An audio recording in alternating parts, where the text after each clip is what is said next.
जवाल की हालत चेक करो कि सर्वे ही रोक दिया। इस वक्त मेरे ख्याल में ये भी हो सकता है कि इमरान खान को मिल ही वकील सकते हैं, और को तो मिल ही नहीं सकता। पूरा का पूरा ब्यूरोक्रेसी का सिस्टम मियां साहब को सपोर्ट कर रहा है। तोशा खाना में कोई तोहफा दे, उसको खरीद लेना या उसको बेच देना कोई जुर्म नहीं है, उसमें बंदा अंदर। एक ही सबसे बड़ा स्कैंडल है ना इमरान खान की गवर्नमेंट का। एक्चुअली जो एडमिनिस्ट्रेटिव स्कैंडल है सबसे बड़ा एक ही है, रिंग रोड का। कौन लाया? मैंने दी थी, एक दफा नहीं 3 दफा दी, फिर मीडिया ने उठाया। और क्या करूं, इतने बंदे कर रहे थे। अब जब एक मिनट आप कह रहे हैं पनामा इंटरनेशनल स्टोरी, ये कोई इंटरनेशनल स्टोरी नहीं, वो बाहर से इन्वेस्टिगेट होकर चीजें आई थी। गौहर साहब ने खुद डिनाई कर दिया कि नहीं वो तो जेल में, वो खुद तो लिख नहीं सकते हैं, तो आर्टिकल तो कोई भी छपवा सकता है। ये बैरिस्टर गौहर साहब का बयान है, जो कि चेयरमैन बने थे, अब तो खैर वो कलअदम हो गया। मुझे लगता है वो और तंग करने के मूड में है। तो आप कह रहे थे कि इमरान खान सवाल में देखें, मतलब वजीर आजम जो- से अडयाला जेल तक इससे कोई फर्क नहीं पड़ता। क्या पाकिस्तानी सबसे ज्यादा बड़ी तादाद में किसको फॉलो कर रहे हैं? आज उसी को कर रहे हैं। ये तो फिर सवाल नहीं। मैं तो सवाल उसको समझता हूं कि जहां आदमी अपनी इज्जत गवा दे। सर पैमरा का नोटिफिकेशन आया है कि जी सर्वेज नहीं कर सकते आप हल्के में जाकर, और जो बड़ी ऑर्गेनाइजेशंस हैं सर्वे की, जिसमें गैलप है, जिनका काम ही ये है, उन्होंने भी वो भी नहीं कर रहे सर्वे। किसने रोका हुआ है उनको? क्या वजह, क्यों लगता है आपको? क्या लगता है क्यों मना कर? आज तक तो नहीं किया। इमरान इस वजह से उसकी मकबूलियत ना नजर आए। जवाल की हालत चेक करो कि सर्वे ही रोक दिया। अच्छा इमरान भी, एक सवाल है तहरीक इंसाफ को लेकर। अब लोगों की एक राय बनती जा रही है कि एक नौजवानों की पार्टी थी और इमरान खान साहब इक़्तिदार से निकले, जेल तक चले गए हैं, तो अब एक राय बन रही है मुखालिफिन की कि वकला जो हैं उन्होंने इस पार्टी के ऊपर एक कब्जा सा कर लिया है। इस पे आपका एक पॉलिटिकल, इस पे वो देखें, उसका इमरान खान की पार्टी है, इमरान खान साहब का फैसला है। सिचुएशन उनको जहां फेंक देगी वो उस तरह खेलेंगे। मेरे ख्याल में जिन हालात से ये पॉलिटिकल पार्टी इस वक्त गुजर रही है, शायद कोई भी पार्टी पाकिस्तान की नहीं गुजरी। इन हालात में नॉर्मल फैसले तो हो नहीं सकते। अभी जब फाइनल लिस्टें लगेंगी कि किस किस को टिकट मिला है, तब पता चलेगा कि क्या चल रहा है। इस वक्त मेरे ख्याल में ये भी हो सकता है कि इमरान खान को मिल ही वकील सकते हैं, और को तो मिल ही नहीं सकता, तो शायद वो भी रीजन है। अच्छा, एक फ्यूचरिस्टिक सवाल है। 8 फेब को इलेक्शन हो गए, तो क्या सूरत हाल आपको नज़र आ रही है? और अगर नहीं होते तो मियां साहब और इमरान साहब आपको कहाँ नजर? देखिए नहीं, जहां तक बात है ना मेरी ख्वाहिश की, तो मैं तो कहता हूँ बने एक दफा मियां साहब वजीर आजम, पता चले उनको बने वजीर आजम इस मुल्क के। और कितनी मियां साहब को सपोर्ट मिल सकती है। यानी अगर इतना ज्यादा इलेक्शन कमीशन पूरा मियां साहब को सपोर्ट कर रहा है, पूरा का पूरा ब्यूरोक्रेसी का सिस्टम मियां साहब को सपोर्ट कर रहा है, निज़ाम सारा मियां साहब के साथ खड़ा हुआ है, हर चीज उनकी फेवर में है।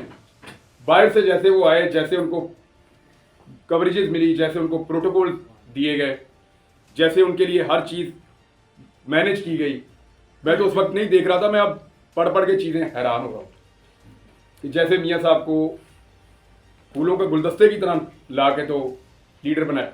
अब इतनी ज्यादा मियां साहब के साथ जब सपोर्ट है, फिर उनको बन जाना चाहिए। एक दफा बने वजीर आजम, उनको पता चले। देखे, मैं फिर ये अर्ज करूंगा, बरतानिया में एक साल में 3 वजीर आजम बदले, वहां इकोनॉमिक स्टेबिलिटी थी। इकोनॉमिक स्टेबिलिटी से पॉलिटिकल स्टेबिलिटी नहीं आती। उनकी जो पॉलिटिकल प्रॉब्लम्स थी, उनकी वजह से बरतानिया की इकोनॉमी को नुकसान पहुंचा था। निकाल के आप देख लें, उनकी रिकॉर्ड महंगाई हुई थी, उनके कई दहाइयों का रिकॉर्ड टूट गया था जब एक साल में 3 वजीर आजम उनके बदले थे। पॉलिटिकल स्टेबिलिटी से इकोनॉमिक स्टेबिलिटी आ सकती है, इकोनॉमिक स्टेबिलिटी से पॉलिटिकल स्टेबिलिटी नहीं आ सकती। पॉलिटिकल स्टेबिलिटी का बेस्ट तरीका यह होता है कि आप, अगर डेमोक्रेसी है तो पब्लिक को let them vote and let them decide कि कौन मुल्क पे रूल करेगा, सिंपल इज दैट। अच्छा इमरान भाई एक तो मामला ये है कि हमारे यहाँ पे हमें शायद ऐसा लग रहा है कि अगर इकोनॉमी किसी तरह खड़ी कर दी जाए इंजेक्शन लगा के, तो शायद पॉलिटिकली मुल्क स्टेबल हो जाएगा, तो नहीं होगा।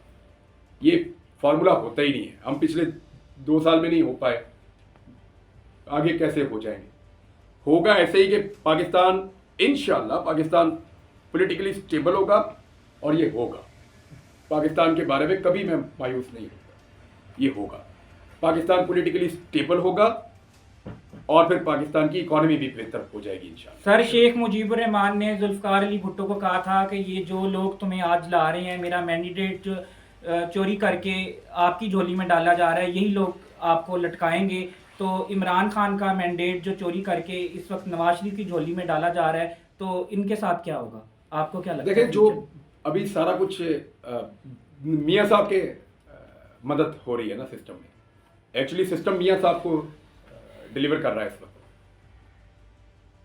और जो मियाँ साहब को डिलीवर, देखें आज तक सबसे ज़्यादा जो हुकूमतें गिराने की साजिश हुई है पाकिस्तान में, उसमें सबसे ज़्यादा जो पॉलिटिकल आदमी इन्वॉल्व रहा या मदद करता रहा, वो नवाज शरीफ साहब। सबसे ज़्यादा उन्होंने किया, जुनेजो को गिराया 2 दफ़ा, बेनज़ीर की हुकूमत, पीपल्स पार्टी की हुकूमत में 2 दफ़ा, फिर अब ये दोबारा एक और हुकूमतें गिराने का मियाँ साहब का लंबा रिकॉर्ड है। लेकिन जो कुछ भी मियाँ साहब ने किया, क्या वो वापस पलट के नहीं आया? उन्हें डर ही नहीं लगता, या उन्हें बहुत यकीन है अपनी डील की पावर पे मियाँ साहब को? लेट्स सी क्या होता है, लेकिन ये चीजें वापस मुड़ती सर, हैं। क्या आपको लगता है कि आम इंसान के वोट की कोई कदर है? अभी हम इस्टेब्लिशमेंट के किरदार की बात कर रहे हैं। लेकिन 2018 में बहुत से जो नौजवान थे, उनका पहला वोट था, उन्हें नहीं पता था कि क्या रोल होता है। आपको उस टाइम सहाफत करते हुए तकरीबन 10 से 12 साल होने वाले थे, आपको तो ये सारी चीज़ें पता थी। 2018 में आप उस रोल को मुबारक रोल की तरह क्यों हमें दिखा रहे? निकालो क्लिप, दिखाओ कहाँ का। सर, जो आपने बलोच की देकर आओ। बात की, और आपने एक बलोचों की बात की थी, उसमें माफी अगर मांगी है। पिछले 2 साल आपकी जिंदगी में ना होते तो क्या आपको नहीं, आप वो निकालें 2018 का कोई। देखें, आप परसेप्शन पे बात कर रहे हैं, परसेप्शन पे बात कर रहे हैं ना आप। जब मैं पनामा की बात करता हूं, उसका मतलब ये क्यों निकालते हैं कि मैं सपोर्ट कर रहा हूं किसी गैर आईनी या गैर कानूनी काम को? मैं तो अपने पनामा वाले स्टैंड पे आज स्टांस पे खड़ा हूं कि भाई वो रसीदा नहीं आई हैं, उन तक नहीं आई ना, बगैर रसीदों के ही काम बन गया मियाँ साहब का। किसी को पता है यहाँ बैठे हुए 20 लोग कि वो फ्लैट कैसे बने थे? कतरी खत भी है बीच में, रद्दी की टोकरी में गया, और बहुत कुछ कैलबरी फॉन्ट भी है, आज तक कोई जवाब नहीं। मैं उस पर खड़ा हूं। उस खड़े होने को सर, उसी नौयत के केसेस तो इमरान खान के भी बने उस ना। नहीं, कैलबरी फॉन्ट मैं बात कर रहा हूँ, मैं कतरी खत की बात कर रहा हूँ, मैं उस प्रॉपर्टी की बात कर रहा हूँ जिसको वो ओन करते थे।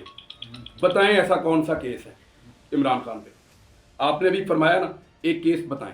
चलिए सर, जाहिर बात है कुछ तो स्क्रिप्ट में चेंजिंग नहीं, केस अब आपने मुझे बताना है। तोशा इमरान खाना भाई- हो गया, फिर उसके बाद मतलब कि बात रुक जाए, तोशा खाना पे, के लिए तोशा खाना पे रुक चीजों में जाए, फंसाया तोशा जाता खाना पे रुक जाए। तोशा खाना के कानून में लिखा है कि गाड़ी तो ले ही नहीं सकते, लिखा है गाड़ी लेना तोशा खाना के कानून में स्टेट अवे जुर्म है। इन सारों ने लिए, आज तक कोई केस किसी मंतकी अंजाम पे पहुंचा नहीं पहुंचा। तोशा खाना में कोई तोहफा दे, उसको खरीद लेना या उसको बेच देना कोई जुर्म नहीं है, उसमें बंदा अंदर। बात को अब मैं अभी फैसला नहीं सुना रहा, परसेप्शन की बात कर रहा हूं, जो मेरे तक इंफॉर्मेशन। बतौर साहब, एक मिनट, क्या कोई कैलिबरी फॉन्ट आया? यार देखें आप ना, जब इसको मिक्स करते हैं ना कि जो नवाज शरीफ नाल होया वही इमरान खान नाल हो रहा है, गुमराह करते हैं लोगों को। नवाज शरीफ साहब ने प्रॉपर्टीज बनाई पाकिस्तान के बाहर, 5 बड़े आजमों में प्रॉपर्टियां, आज तक बता नहीं पाए कैसे बनाई हैं।